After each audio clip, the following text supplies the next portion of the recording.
बच्चों, welcome to Rezang La education. मेरा नाम है भारती और मैं हूं आपकी ज़ूलॉजी एजुकेटर।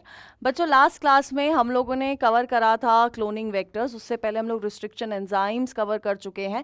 तो मतलब हम लोगों ने, अगर हम लोग टूल्स को देखें तो टूल्स में हम लोगों ने क्या पार्ट करा है, 2 पार्ट हम लोगों ने कर लिए हैं। आज हमें 3rd पार्ट करना है, दैट इज कॉम्पिटेंट होस्ट। ठीक है। अब यार ये चैप्टर ना आपको ढंग से पढ़ना है। ढंग से पढ़ने के पीछे रीज़न ये है कि एक तो सिलेबस रिड्यूस हुआ है। सिलेबस रिड्यूस होने के वजह से यार हर चैप्टर की वेटेज बढ़ेगी, और इस चैप्टर पे पिछले 2 साल से बहुत ज़्यादा फोकस किया जा रहा है। इन दोनों चैप्टर से बहुत क्वेश्चंस आ रहे हैं।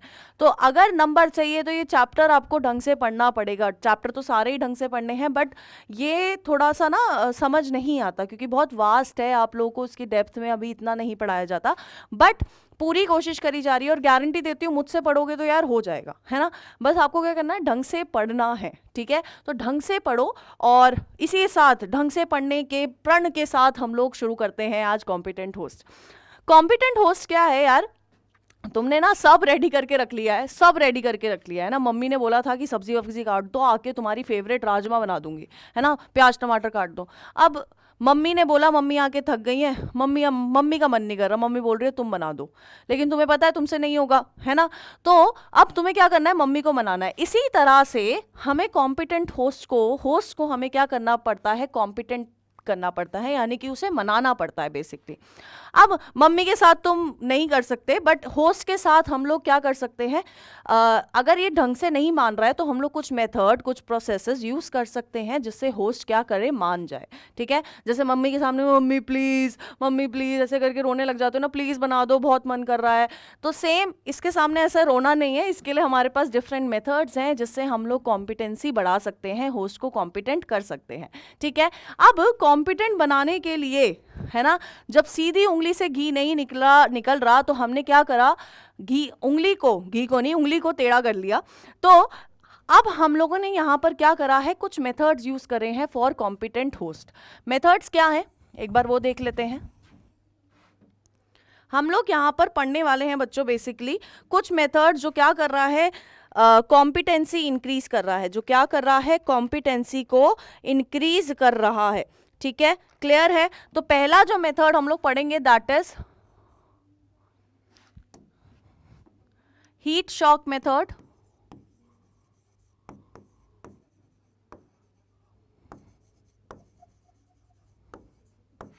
सेकेंड मेथड जो हम लोग करने वाले हैं वो है आपका इलेक्ट्रोपोरेशन। ठीक है, थर्ड मेथड जो हम लोग करेंगे दैट इज माइक्रो इंजेक्शन। और फोर्थ मेथड हम लोग करने वाले हैं जीन गन।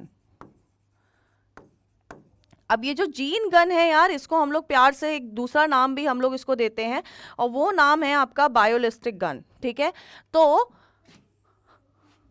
चलो स्टार्ट करते हैं। तो रेडी हो आज के इस सेशन के लिए? नहीं हो रेडी तो भी हो जाओ, पढ़ना जरूरी है। ठीक है, क्लियर है। तो चलो let's start with heat shock method. पहला मेथड जिससे हम लोग क्या कर सकते हैं, एक होस्ट को कॉम्पिटेंट बना सकते हैं, कॉम्पिटेंसी इंक्रीज कर सकते हैं। तो पहला method is heat shock method. बच्चों, हीट शॉक मेथड हम लोग बेसिकली यूज कर सकते हैं बैक्टीरियाज के लिए। ठीक है, बैक्टीरिया के लिए अभी हम लोग जो मेथड करेंगे, जो मैं पूरा प्रोसेस बताऊंगी, वो किसके लिए है, बैक्टीरिया के लिए। यहां पर हमारा होस्ट कौन है, बैक्टीरिया। ये बैक्टीरिया मान ही नहीं रहा है, तो आपने क्या करा, इस बैक्टीरिया को क्या करा है, इस बैक्टीरिया को आपने CaCl2 के सॉल्यूशन में डाल दिया। ठीक है, CaCl2 के सॉल्यूशन में डाल दिया। अब जब तुमने CaCl2 के सॉल्यूशन में इसको डाला तो आपने क्या, CaCl2 क्या करेगा, Ca2+ आयन है इसके पास, Ca2+ आयन है इसके पास। और हमारा DNA क्या है, हमारा DNA है बच्चों, जो DNA होता है वो क्या होता है, नेगेटिवली चार्ज होता है। ठीक है, तो जब आप बैक्टीरिया को CaCl2 की सॉल्यूशन में डालोगे, उसके वजह से क्या होगा, जो हमारा DNA है वो क्या करेगा, वो वॉल्स के पास आ जाएगा। क्यों? क्योंकि क्योंकि ये CaCl2 Ca2+ क्या करता है, बैक्टीरिया की पूरी वॉल को क्या करता है, कोट कर देता है, जिसकी वजह से हमारा डीएनए उसके पीछे अट्रैक्ट होता हुआ आ जाता है। ठीक है, अब ये डीएनए क्या करता है, बैक्टीरिया की वॉल के साथ अटैच हो जाता है। ठीक है, लेकिन अभी सिर्फ अटैच कराने से तो काम नहीं चलेगा, है ना, सिर्फ अटैच कराने से तो काम नहीं चलेगा। जब इसको अटैच कराया तो अब हम लोग क्या करेंगे, इसके साथ इसको डाल देंगे, इसको बोलेंगे भैया तू चिल कर। तो आप इसको कहाँ डाल दोगे, आइस पे। इसको चिल करा रहे हो कहाँ पर, आइस पे, है ना। हम लोग जैसे पहाड़ों में जाके चिल करते हैं, इसको चिल कराने के लिए हमने कहाँ डाल दिया है, आइस पे डाल दिया है। आइस पे डालने का मतलब क्या है, यहां पर क्या हो रहा है, यहां पर इसके वजह से एंजाइमेटिक एक्टिविटी क्या हो रही है, फ्रीज हो जा रही है, जिसके वजह से ग्रोथ नहीं हो रही है। एंजाइमेटिक एक्टिविटी फ्रीज हो रही है, जिसके वजह से ग्रोथ नहीं हो रही है। अब जब आप इसको चिल कराओगे, चिल कराने के बाद अचानक से क्या करोगे, इसको 42 डिग्री सेल्सियस में, 42 डिग्री सेल्सियस के टेम्परेचर में क्या करोगे, डाल दोगे। ठीक है, इस 42 डिग्री सेल्सियस में अब आपने क्या करा, चिल कराया, उसको अचानक से हीट में डाल दिया, इसलिए इसका नाम क्या है, हीट शॉक मेथड। ठीक है, 42 डिग्री सेल्सियस में डाल दिया। अब जैसे ही डाला तो बेचारा क्या करा, बेचारा परेशान हो गया और इसने क्या क्रिएट कर दिए, यहां पर क्रिएट हो गए पोर्स। ठीक है, इसकी वॉल पे क्या बन गए, पोर्स बन गए, बैक्टीरिया की वॉल पे पोर्स बन गए। अब पोर्स बन गए, हम भी तो यही चाहते थे कि वो अपना दरवाजा खोले। अब जैसे ही दरवाजा खुला, हमारा जो प्लाज्मिड वेक्टर था, हमारा जो रिकॉम्बिनेंट वेक्टर था, वो कहां चला गया, वो चला गया यार आपके बैक्टीरिया के अंदर। इन पोर्स के वजह से वो आपके बैक्टीरिया के अंदर चला गया। सेम अगर आप, है ना, सेम अगर आप किसी और का, मतलब जैसे मान लो ईस्ट के लिए हम लोग यूज कर सकते हैं, for yeast we can use lithium chloride. ठीक है, क्लियर है। तो ये है आपका बच्चों हीट शॉक मेथड। ठीक है, नेक्स्ट इलेक्ट्रोपोरेशन की जब हम लोग बात करते हैं, इलेक्ट्रोपोरेशन क्या है, हम लोग इलेक्ट्रिक फील्ड के वजह से क्या कर पा रहे हैं, बैक्टीरिया या होस्ट के वॉल पे पोर्स क्रिएट करते हैं, जिससे हमारा प्लाज्मिड वेक्टर, रिकॉम्बिनेंट वेक्टर कहाँ चला जाता है, उसके अंदर, उस होस्ट के अंदर चला जाता है। वहीं पर जब हम लोग बात करते हैं बच्चों माइक्रो इंजेक्शन की, माइक्रो इंजेक्शन,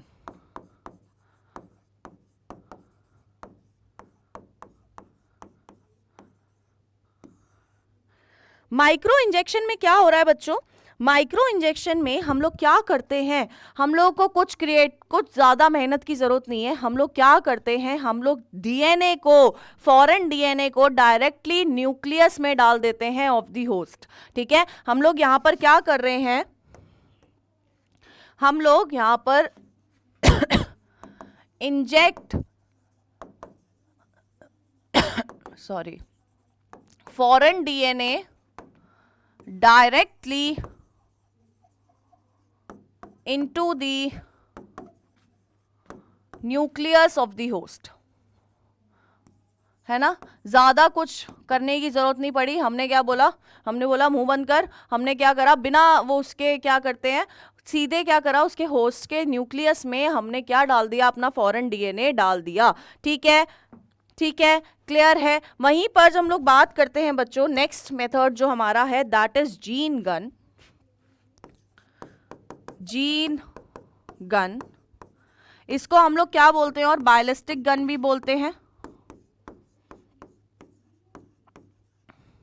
ठीक है, अब यार गन है ना, इसका स्ट्रक्चर भी कैसा होता है यार, गन की तरह होता है। ठीक है, इसका स्ट्रक्चर भी कैसा होता है, गन की तरह होता है। इस प्रोसेस को, जिससे हम लोग ये फॉरेन डीएनए एक सेल के अंदर ट्रांसफर कर रहे हैं, होस्ट के अंदर ट्रांसफर कर रहे हैं, इस मेथड को, इस प्रोसेस को हम लोग और क्या बोलते हैं, हम लोग बोलते हैं पार्टिकल बोmbardment मेथड।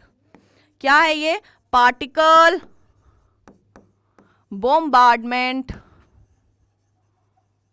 मेथड। ठीक है, मतलब आप क्या कर रहे हो, पार्टिकल्स को किसी के अंदर ऐसे बम की तरह डाल दे रहे हो, बोम्बार्डमेंट करवा रहे हो, किसकी, पार्टिकल्स की, यूजिंग जीन गन। तो इसलिए हम लोगों ने इसको क्या बोला, हम लोगों ने बोला इसको पार्टिकल बोम्बार्डमेंट मेथड। अब इसमें हो क्या रहा है, अच्छा सबसे पहले ये बेसिकली यूज होता है आपके प्लांट सेल के लिए, और ये यूज हो रहा है बेसिकली आपके एनिमल सेल के लिए, ठीक है। अब प्लांट सेल के लिए यूज हो रहा है, हम लोग इसमें क्या करते हैं, हमारे पास एक गन जैसा क्या है, हमारे पास एक गन जैसा इंस्ट्रूमेंट है। गन जैसे इंस्ट्रूमेंट के साथ हम लोग क्या करते हैं, हम लोग फॉरेन डीएनए को कोट करते हैं विद गोल्ड या टंगस्टन। सबसे पहले हम लोग क्या करते हैं, we coat foreign DNA with gold and tungsten, ठीक है, विद गोल्ड और टंगस्टन। एंड मत लिखना, या तो गोल्ड से करेंगे या हम लोग किससे करेंगे, टंगस्टन से हम लोग फॉरेन डीएनए को कोट कर देते। डीएनए के ऊपर क्या लगा दिया हमने, एक परत लगा दी, किसकी, सोने की, गोल्ड की, या फिर हम लोगों ने टंगस्टन की परत लगा दी। फिर क्या करा, आपके इसको, इन पार्टिकल्स को, इस डीएनए को हमने कराना है बोम्बार्ड, ठीक है। इन पार्टिकल्स को हमने क्या कराना है, बोम्बार्ड कराना है इनटू दी प्लांट सेल, ठीक है, into the host cell, plant cell में हमें क्या कराना है, बोम्बार्ड कराना है। बोम्बार्डमेंट के लिए आपकी जीन गन में प्रेजेंट होती है हीलियम गैस। इस बोम्बार्डमेंट के लिए यहां पर कौन हेल्प कर रहा है, हीलियम गैस हेल्प कर रही है, ठीक है। जिसके और अब बोम्बार्डमेंट कराई, बोम्बार्डमेंट के वजह से क्या हुआ, आपके प्लांट या होस्ट सेल में क्रिएट हुई शॉक वेव, ठीक है। अब अचानक से आप पे आके कोई थप्पड़ ही मार देता है तो भी शॉक हो जाते हो ना, इस बेचारे के ऊपर तो गोली चला दी गई है। तो शॉक वेव क्रिएट हुई, जिसके वजह से क्या हुआ, आपका फॉरेन डीएनए कहां चला गया, आपके होस्ट सेल के अंदर चला गया, ठीक है। क्लियर है, क्लियर है। तो इस तरह से हम लोगों ने क्या कराया, हम लोगों ने होस्ट को कॉम्पिटेंट कराया, ठीक है। क्लियर है, क्लियर है, ठीक है। अब हम लोगों ने अपना बेस बना लिया है, हम लोगों ने अपना बेस बना लिया है। अब हम लोग आ रहे हैं किस पे यार, प्रोसेस पे आ रहे हैं, है ना। अब हम लोग आ रहे हैं किस पे, प्रोसेस पे। एक प्रोसेस, एक जनरलाइज प्रोसेस मैंने आपको तब कराया था स्टार्टिंग में, फर्स्ट लेक्चर में आपको मिलेगा, जहां पर हमने क्या कराया था, एक डिजायर्ड जीन को ढूंढा था, उसको काटा था, प्लाज्मिड में डाला था, प्लाज्मिड को होस्ट में डाला था, होस्ट के नंबर को हम लोगों ने इंक्रीज कराया था। तो ये सारे मेथड्स हमने कराए थे, किसके केस में, हम लोगों ने कराए थे जब हम लोग जनरलाइज्ड वे में कर रहे थे, है ना, बस ऊपर ऊपर से हमने बताया था।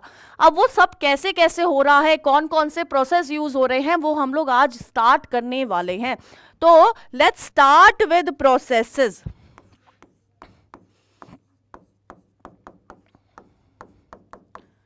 ठीक है।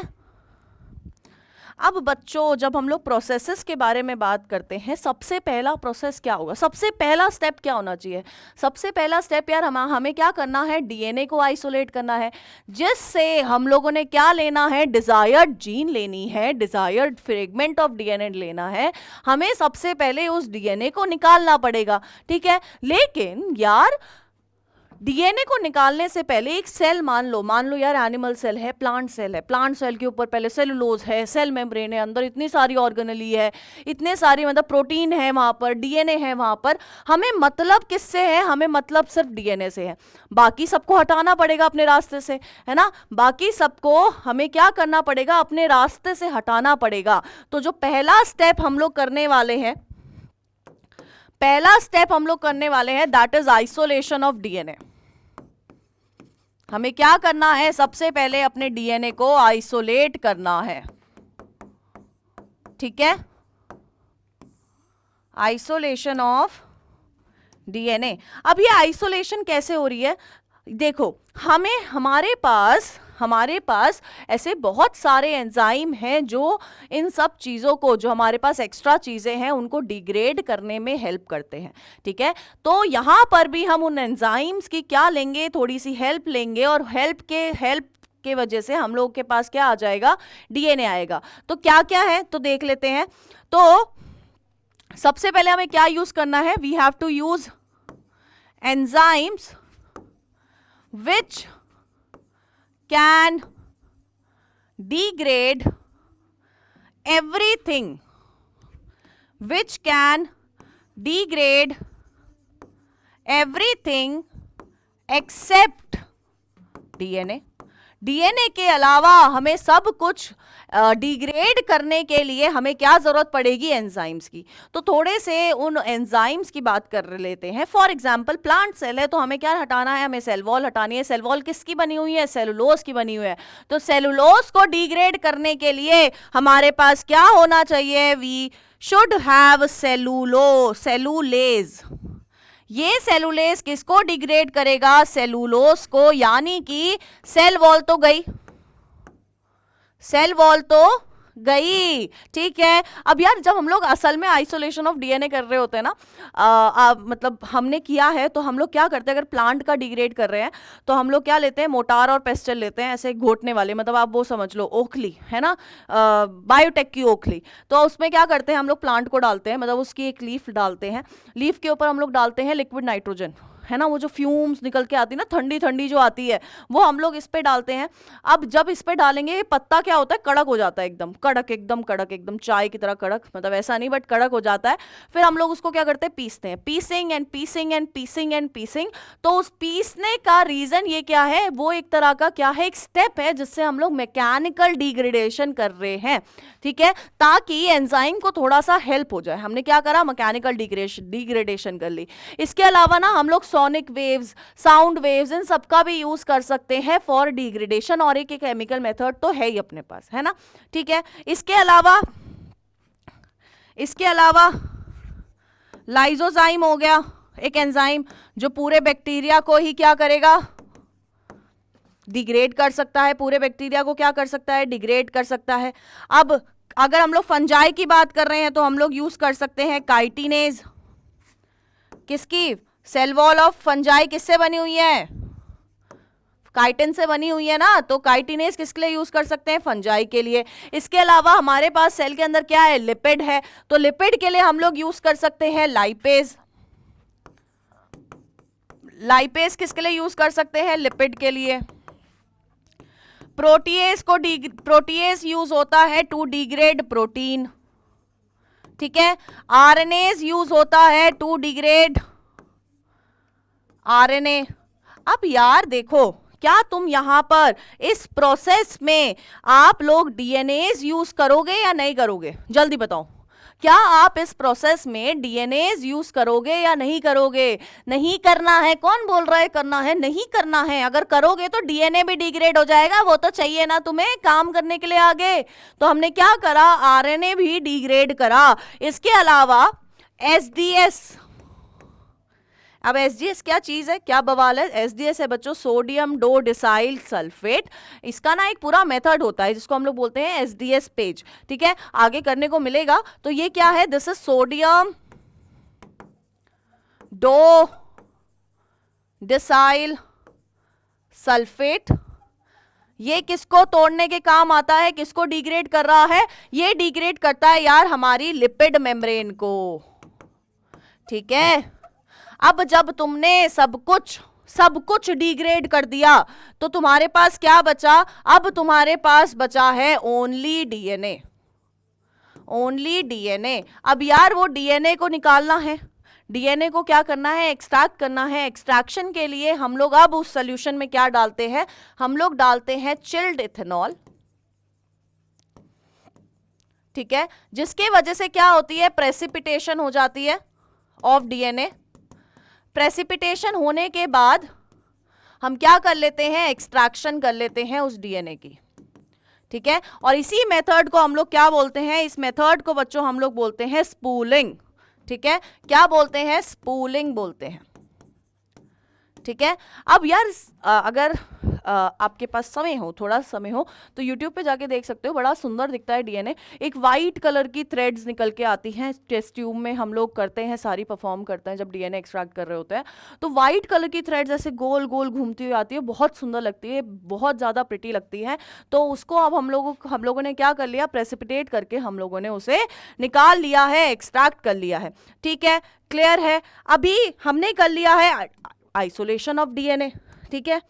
जो नेक्स्ट स्टेप है बच्चों,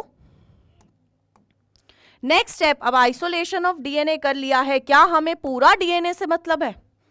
नहीं, हमें तो क्या चाहिए, हमें एक फ्रेगमेंट चाहिए। हम क्यों ले पूरा डीएनए, निकाल हमने सारा लिया है, लेकिन अब हमें क्या चाहिए, कुछ एक पर्टिकुलर फ्रेगमेंट चाहिए, किसका, डीएनए का। ठीक है, तो अब हमारा सेकंड स्टेप क्या होगा, सेकंड स्टेप होगा बच्चों फ्रेगमेंटेशन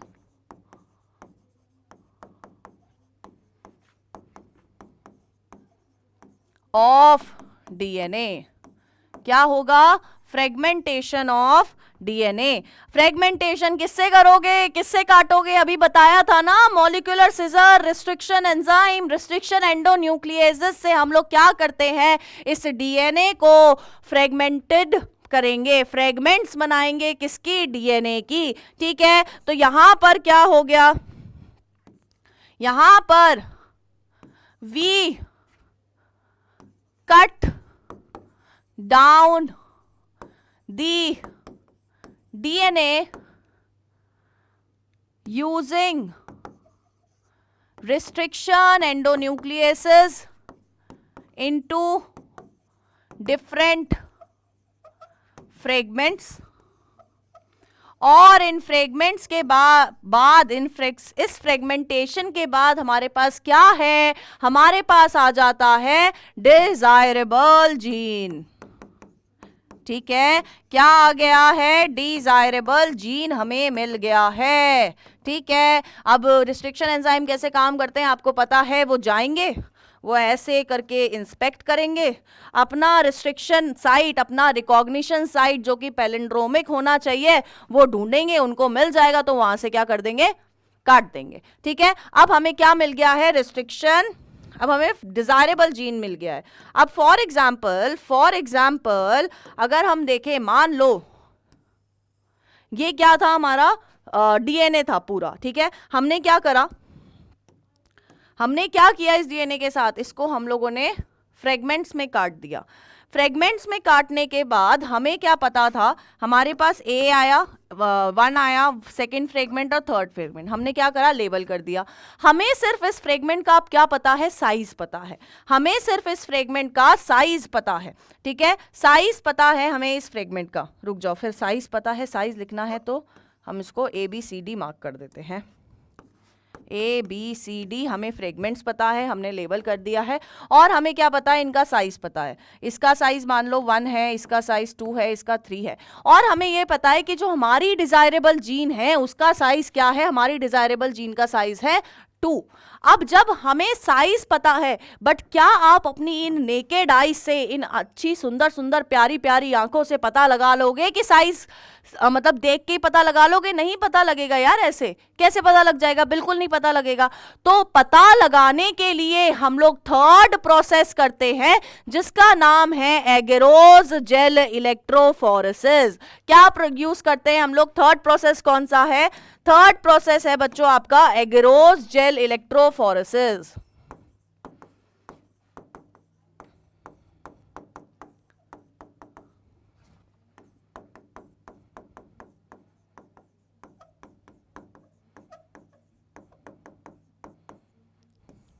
ठीक है, इस प्रोसेस से हमें क्या पता लगाना है, इस प्रोसेस से हमें पता लगाना है कि हमारा डीएनए कौन सा है, हमारा डिजायरेबल जीन हमें निकालनी है इस वाले प्रोसेस से।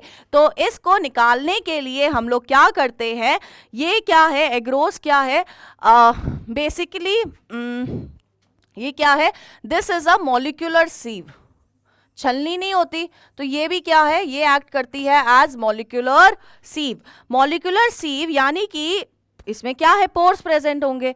जो इस एग्रोस जेल में पोर्स प्रेजेंट होते हैं वो क्या होते हैं, दीज आर लार्ज साइज पोर। क्या है ये, लार्ज साइज पोर है।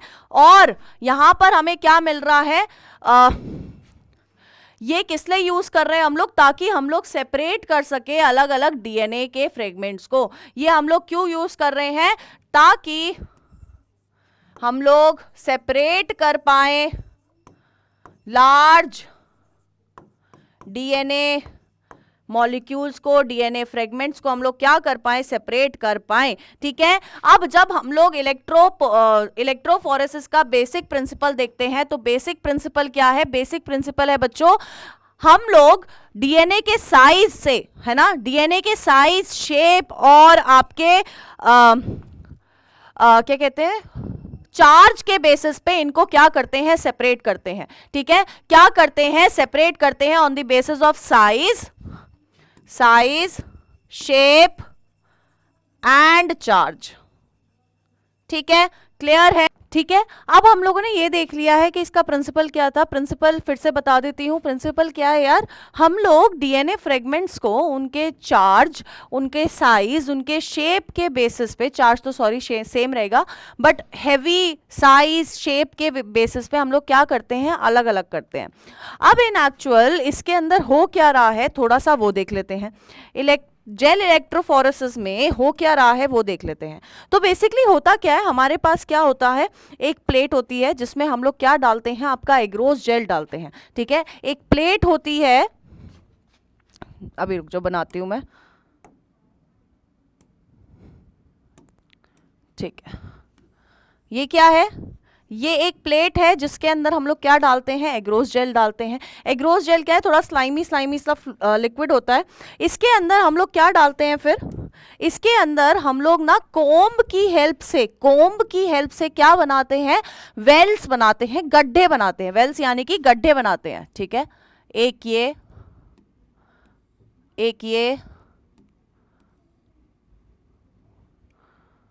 एक मिनट। ठीक है, तो हम लोग क्या करते हैं, कोम्ब की हेल्प से हम लोग क्या करते हैं, वेल्स बनाते हैं, गड्ढे बनाते हैं। उनमें क्या करते हैं, हम लोग अपना सैंपल लोड करते हैं। ठीक है, क्या करते हैं, अपना सैंपल लोड करते हैं। ठीक है, अब जब यार आप सैंपल लोड करोगे इनमें, तो आपके पास एक तो आपका टोटल सैंपल होगा, है ना, एक तो आपका क्या होगा, टोटल सैंपल होगा। टोटल सैंपल के अलावा यानी कि टोटल सैंपल यानी कि जो अनडाइजेस्टेड है, अनडाइजेस्टेड यानी कि जिसका कुछ भी आपने फ्रेगमेंटेशन नहीं करी है। तो सबसे पहले वाले में हम लोग क्या डालते हैं, हम लोग यहां पर डालते हैं बच्चों आपका अनडाइजेस्टेड डीएनए। ठीक है, अब आपने 3 वेल्स और बनाए हैं। अगर हम आपको याद हो, हमने जब फ्रेगमेंटेशन करी थी, हमारे पास 3 फ्रेगमेंट आए थे। ए फ्रेगमेंट आया था, बी फ्रेगमेंट आया था और सी फ्रेगमेंट आया था। हमारे पास, हमें क्या पता था कि जो हमारा डिजायर्ड जीन है उसका साइज क्या है, 2। ठीक है, अब जो हमारा डिजायर्ड जीन है जिसका साइज 2 है, तो हमें इस जीन को ढूंढना है, हमें अपनी डिजायर्ड जीन को ढूंढना है। इसके लिए अब सोचो, यहां पर हम लोग क्या लगाते हैं, हम लोग लगाते हैं एक इलेक्ट्रिक फील्ड, यानी कि एनोड और कैथोड लगाएंगे। हम लोग क्या लगाएंगे, एनोड और कैथोड वाली इलेक्ट्रिक फील्ड हम लोग यहां पर लगाएंगे। ये है आपका positive and, this is negative and. अब आप लोगों को पता है कि जो आपका डीएनए है दैट इज नेगेटिवली चार्ज, तो नेगेटिवली चार्ज है तो वो भाग के कहां जाएगा, आपके पॉजिटिव चार्ज की तरफ जाएगा। ठीक है, आपने क्या लगा दिया, एनोड और कैथोड लगा दिए हैं। आपका नेगेटिव चार्ज डीएनए कहां जाएगा, भाग के एनोड की तरफ आएगा, पॉजिटिव चार्ज की तरफ उसको आना है। ठीक है, अब यार हमें ये चीज पता है कि जो भारी है वो धीरे भागेगा, जो हल्का है वो तेज भागेगा। ठीक है, जो भारी है वो धीरे भागेगा, जो हल्का है वो तेज भागेगा। तो ये है आपका अनडाइजेस्टेड डीएनए, है ना। अनडाइजेस्टेड डीएनए यानी कि भारी है, सब कुछ है यार इसके पास, तो ये कहां रह जाएगा, एक बार देख लेते हैं कहां रह जाएगा। ये मान लो ऊपर ही रह गया, है ना, ज्यादा भाग ही नहीं पाया। ये कहां रह गया, यहां पर हमें दिखाई दिया।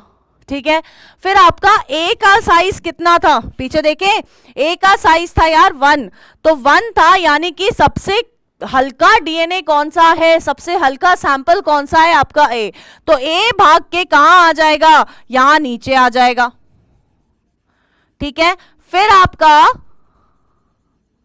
जो बी का साइज है, बी का साइज क्या है 2, तो वो थोड़ा आपको ऊपर मिलेगा। और आपके सी का साइज क्या था 3।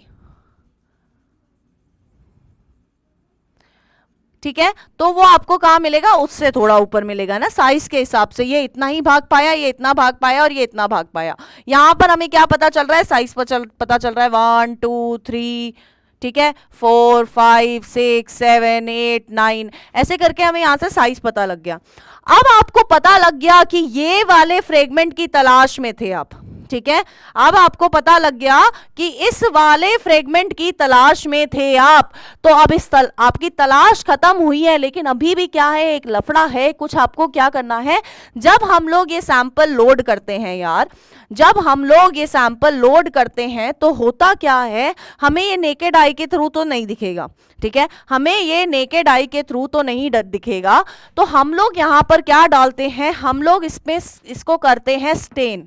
हम लोग क्या करते हैं, स्टेन करते हैं, ठीक है। स्टेनिंग के लिए हम लोग क्या यूज करते हैं, यहां पर हम लोग यूज करते हैं इथिडियम ब्रोमाइड, ठीक है। स्टेनिंग के लिए हम लोग क्या यूज कर रहे हैं, इथिडियम ब्रोमाइड यूज कर रहे हैं, ठीक है।